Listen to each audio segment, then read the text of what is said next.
జై శ్రీరామ్. శ్రీమాత్రే నమః. శ్రీ గురుభ్యో నమః.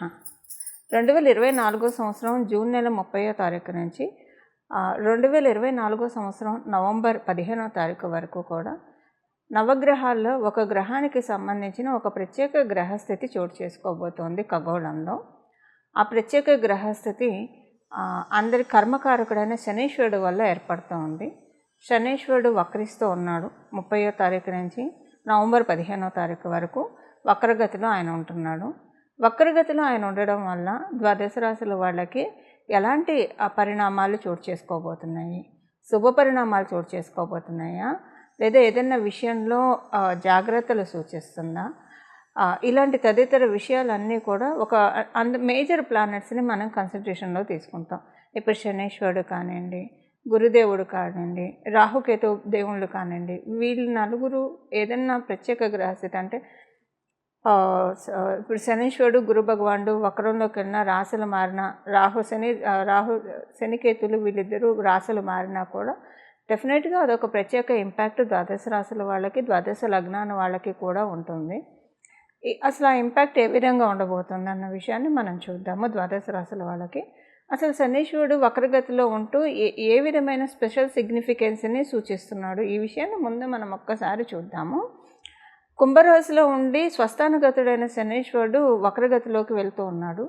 ఈ వక్రగతి ఆయనకి అంటే ఈ 2.5 సంవత్సరాలు, ఆయన ఒక్కొక్క రాశిలో 2.5 సంవత్సరాలు ఉంటారు, ఇది మనందరికీ తెలిసిందే.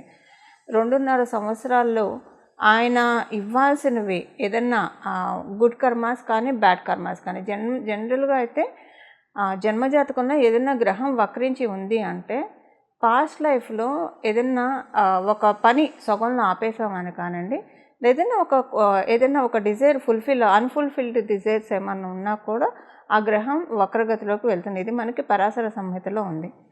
అయితే గోచారంలో మరి వక్రగతిలోకి వెళ్తున్నప్పుడు ఇది వర్తమానం కదా, మరి అంటే భవిష్యత్తు కాలం కదా, వర్తమానం మనకి జరగబోయేది కదా. సో ఇందులో శనీశ్వరుడు వక్రగతిలోకి వెళ్తూ ఏ రకమైన ఇండికేషన్స్ని ద్వాదశ రాశుల వాళ్ళకి ఇస్తున్నారు? ఆయన ఎవరికైనా ఇప్పుడు కొన్ని రాశుల వాళ్ళకి ఆయన ప్రతికూలంగా ఉంటాడు, కొన్ని లగ్నాల వాళ్ళకి ఆయన ప్రతికూలంగా ఉంటాడు. ఆయన సవ్యగతిలో ఉన్నప్పుడు ఆ రాశులు ఆ లగ్నాల వాళ్ళకి ఆయన కొన్ని మహాదశలు జరుగుతున్న వాళ్ళకి కూడా ఆయన కొన్ని ప్రతికూల పరిస్థితులను ఇస్తూ ఉంటాడు. అలా ఇచ్చే పరిస్థితుల్లో ఆయన కొన్ని మంచి చేయడానికి ఆయన వెనక్కి రావడం జరుగుతుంది. ఎవరు ఆ రాశుల వాళ్ళు, ఆ లగ్నాల వాళ్ళు అంటే మేషరాశి వాళ్ళకి, అలాగే వృశ్చిక రాశి వాళ్ళకి. వృశ్చిక రాశుల్లో పుట్టిన, వృశ్చిక లగ్నాల్లో పుట్టిన, ప్రత్యేకించి శనీశ్వరుడు గోచారంలో కొన్నిసార్లు సవ్యగతిలో ఉంటే వాళ్ళకి ఎప్పుడైనా విపరీతమైన ఫలితాలు వస్తాయి. అంటే మళ్ళీ దేన్ని కూడా జడ్జిమెంటల్గా చెప్పకూడదు. మీ జన్మజాతకంలో శనీశ్వరుడు బలం బాగా ఉంటే ఈ పాయింట్ చాలా వరకు నెగేట్ అయిపోతుంది. శనీశ్వరుడు బలం అంటే వృశ్చిక రాశుల్లో వృశ్చిక లగ్నాల్లో పుట్టిన వాళ్ళకి శనీశ్వరుడు బలం ఉంటే పర్వాలేదు, ఆయన సవ్యగతిలో ఉన్న ఇబ్బంది పెట్టాడు. ఆయన అపసవ్య మార్గంలో వెళ్తున్నప్పుడు, రెట్రోగ్రేడ్లో ఉన్నప్పుడు ఇంకా మంచి ఫలితాన్ని ఇస్తాడు.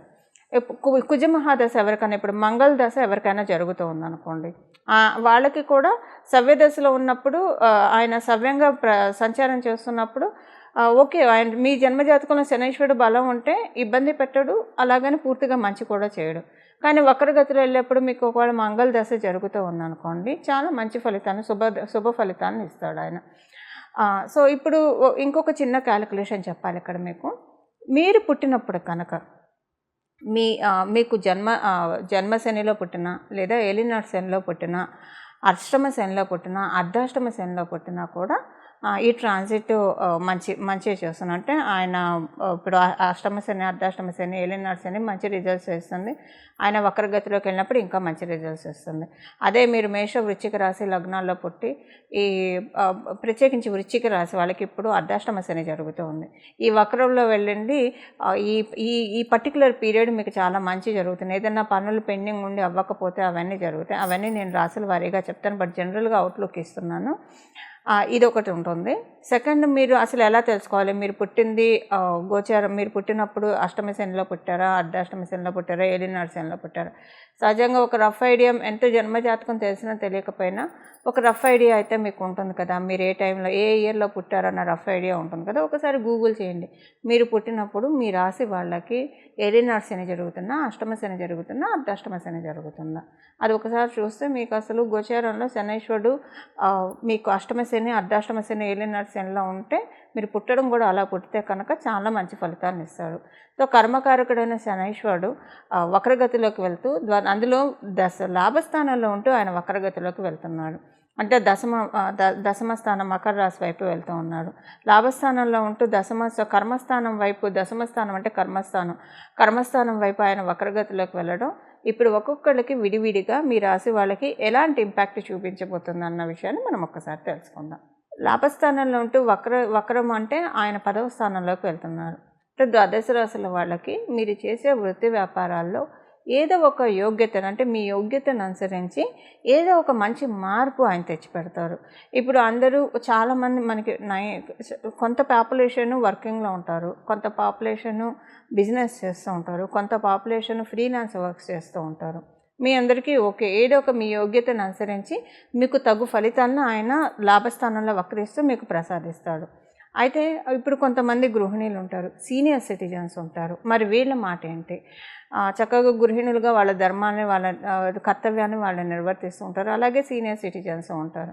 మరి వీళ్ళకి ఆయన అపసవ్య మార్గంలో వెళ్తూ ఏం చేస్తారంటే, సొసైటీలో మీకు ఒక మంచి పలుకుబడిని, ఉన్నతిని, అందరూ మిమ్మల్ని గుర్తించడము, అందరితోటి మంచి రిలేషన్ ఉండడము, అలాగే మీ ఇంట్లో ఉన్న వాళ్ళకి, గోచారంలో మీకు వచ్చింది కాబట్టి మీ ఇంట్లో ఉన్న వాళ్ళకి ఏదైనా ఒక ప్లస్ జరుగుతుంది. సో మీ ఇంట్లో ఉన్న వాళ్ళు, ఇప్పుడు సపోజ్ ఆడవాళ్ళు గృహిణులు అనుకోండి, మీ శ్రీవారు వర్కింగ్ అయితే వారికి కలిసి వస్తే మరి అవంతా మీకే కదండి, మీకు మీ పిల్లలకే కదా, సో మీ కుటుంబం వరకే కాబట్టి అలా మీకు సంతోషము, సౌభాగ్యము చేకూరుతుంది. అదే సీనియర్ సిటిజన్స్ అనుకోండి, మీ పిల్లలు వృత్తి వ్యాపారాల్లో బాగా రాణించారు అనుకోండి, తల్లిదండ్రులు పిల్లలు బాగా రాణిస్తుంటే అందరికంటే ఎక్కువగా ఆనందించే వాళ్ళలో ఫస్ట్ నిస్సందేహంగా తల్లిదండ్రులే ఉంటారు ఎవరికైనా. సో అది మీకు సంతోషదాయకమే కదా. ఇలా మీకు గృహిణులకే కావచ్చు, సీనియర్ సిటిజన్స్కే కావచ్చు, ఇలా మన ఫలితాలను అప్లికేబిలిటీ చేసుకోవాలి. అలా ఉద్యోగం కోసం కొంతమంది ఎదురు చూస్తూ ఉంటారు. వ్యాపారము స్టార్ట్ చేసి వాళ్ళకి చేసిన బిజినెస్ కలిసి రాక నైరాశ్యంతో ఎదురు చూస్తూ ఉంటారు. వీళ్ళందరికీ కూడా శనైశ్వరుడు ఏదో ఒక మంచి మార్పు తేబోతూ ఉన్నాడు. అవేంటో మీ రాశుల వారిగా ఇప్పుడు తెలుసుకుందాం. వృశ్చిక రాశిలో పుట్టిన వాళ్ళకి అసలు ద్వాదశ రాశుల్లో మీకే బాగుందని చెప్పాలి.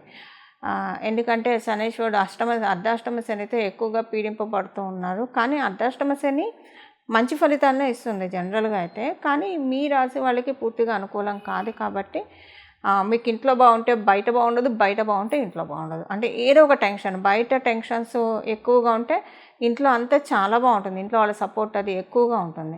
ఇంట్లో చాలా సపోర్టింగ్గా లేదు, అసలు ఇంట్లో వాళ్ళతో బాగా గొడవలు, అసలు అప్పటిదాకా బాగా కలిసి ఉన్న వాళ్ళు కూడా బాగా మనస్పర్ధలు, చికాకులు, ఏంట్రా భగవంతుడు ఇది అని అనుకునే సిచ్యువేషన్ ఇంట్లో ఉంటే బయట చాలా బాగుంటుంది. సో ఇలాగా రెండిట్లో బ్యాలెన్స్ లేకుండా ఇబ్బంది పడుతూ ఉన్నారు. బాగానే ఉన్నా కూడా ఇప్పుడు దాంట్లోంచి బయటకు వస్తారు. చక్కగా ఇంట్లోనూ బయట 2 చోట్ల బాగుంటుంది. మీ వృశ్చిక రాశి వాళ్ళకి ఎలా చూసుకున్నా కూడా ఈయన వక్రగతిలోకి రావడం మీకు, అంటే ఇవ్వాల్సిన వరాలు పూర్తిగా ఇవ్వలేదు కాబట్టే వక్రగతిలోకి వస్తున్నాడని ఇక్కడ అర్థం. మీ రాశి వాళ్ళ వరకు, మీ లగ్నంలో పుట్టిన వాళ్ళకి. అయితే ఇంకా ఏం ప్లస్లు చేస్తున్నాడు ఇప్పుడు అంటే, వృత్తిపరంగా, వ్యక్తిగత జీవితంగా ఆయన అంతా బ్యాలెన్స్ చేస్తున్నాడు. సర్ది చెప్పుకునే విధంగా అంతా బాగా ఉంటుంది.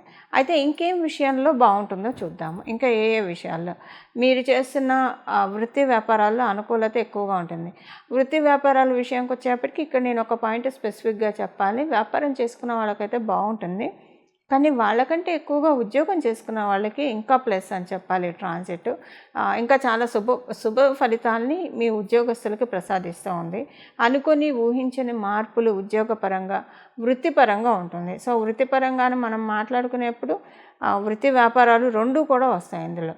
బట్ ఎక్కువగా ఒక 10% బోనస్ అయితే ఉద్యోగస్తులకే పెద్దపీట ఉందని చెప్పాలి. అలాగే మీరు గవర్నమెంట్ ఉద్యోగం కోసం ప్రయత్నించాలి అని అనుకుంటే ఇది చాలా మంచి టైం. దానికి సంబంధించిన ఎన్రోల్ ఏమన్నా చేసుకోవాలని అనుకుంటే ఇది చాలా మంచి సమయం. పెండింగ్ వర్క్స్ గవర్నమెంట్కి సంబంధించిన ఏమైనా పెండింగ్ వర్క్స్ ఉంటే వాటిల్ని కూడా మూవ్ చేయడానికి ఇది చాలా మంచి సమయం. అవన్నీ కూడా తొందరగా అవుతాయి. ఏమన్నా కోర్టు కేసులతో మీరు ఇబ్బంది పడుతూ ఉంటే వాటి నుంచి బయటకు వస్తాము అన్న నమ్మకం కలిగే విధంగా కొన్ని పరిస్థితులు, కొన్ని మార్పులు చోటు చేసుకుంటాయి. అలాగే ఎక్కువగా ఎవరితోటి విభేదాలు లేకుండా అందరితోటి మంచి రిలేషన్ అయితే మెయింటైన్ అవుతుంది.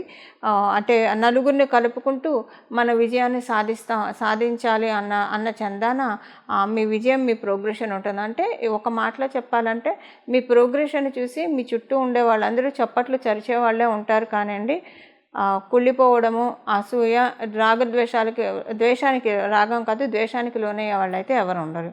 సో అంత ప్యూర్ టైంలో మీరు ఉన్నారు.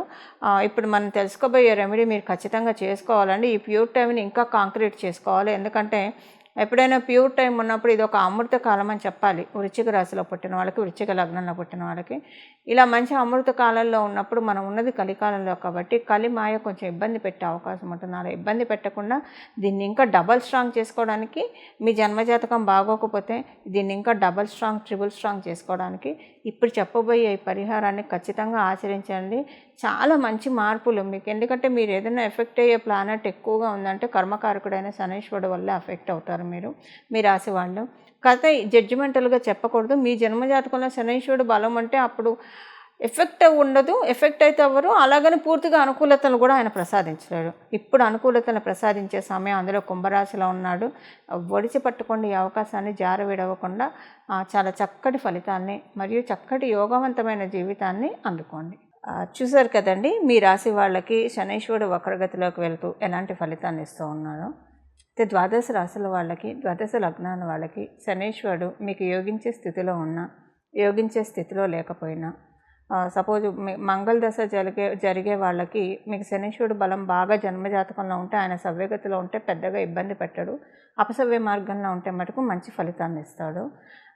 అలాగంటే మీకు మంగళ మహాదశ జరుగుతూ ఉన్నా, మంగళ అంతర్దశ జరుగుతూ ఉన్నా ఈ పాయింట్ అప్లికేబిలిటీ ఉంటుంది. లేదా మీ జన్మజాతకంలో శనీశ్వరుడు మరియు మంగళ వీళ్ళిద్దరూ కలిసి కనుక ఉంటే అప్పుడు కూడా సేమ్ సిచ్యువేషన్ ఉంటుంది. ఆయన సవ్యగతిలో కంటే అపసవ్యగతిలో వెళ్ళినప్పుడే మంచి ఫలితాన్ని ఇస్తారు.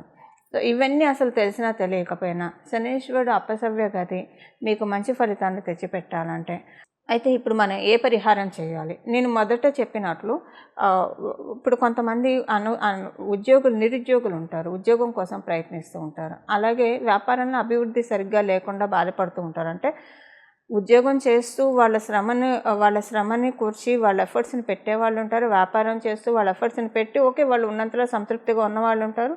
ప్రయత్నాలు సఫలీకృతం కాక ఇబ్బంది పడుతున్న వాళ్ళు ఉంటారు. ఆల్రెడీ మీరు వృత్తి వ్యాపారాల్లో ఉంటే అందులో కలిసి వచ్చే విధంగా శనీశ్వరుడు ఇప్పుడు తోడ్పాటునిస్తాడు ఈ పరిహారం చేసుకుంటే, ఆయన వక్రగతిలో ఉన్నాడు కాబట్టి. అలాగే నిరుద్యోగులకి ఇప్పుడు ఈ పరిహారం బాగా ఉపయోగపడుతుంది. ఉద్యోగం తొందరగా రావడానికి, ఆయన అంటే తల్లిదండ్రులకు ముద్దొచ్చినప్పుడే చంకెక్కాలి అన్నట్లు ఇప్పుడు ఆయన ఈ కరుణించే స్టేజ్లో ఉన్నాడు కాబట్టి పరిహారాలు చేసుకోవడం వల్ల, చిన్న పరిహారాలు చేసుకోవడం వల్ల వెంటనే ఆయన స్వతరంగా వరాల్ని ప్రసాదిస్తాడు. అది నిరుద్యోగులకు ఉద్యోగం రావడానికి బాసట అవుతుంది ఈ పరిహారము. అలాగే ఇప్పుడు వ్యాపారం పెట్టి అస్సలు ముందుకు సాగాక చాలామంది ఇబ్బంది పడుతూ ఉంటారు. ల్యాండ్ సేల్కి పెట్టి ముందుకు సాగాక ఇబ్బంది పడుతూ ఉంటారు.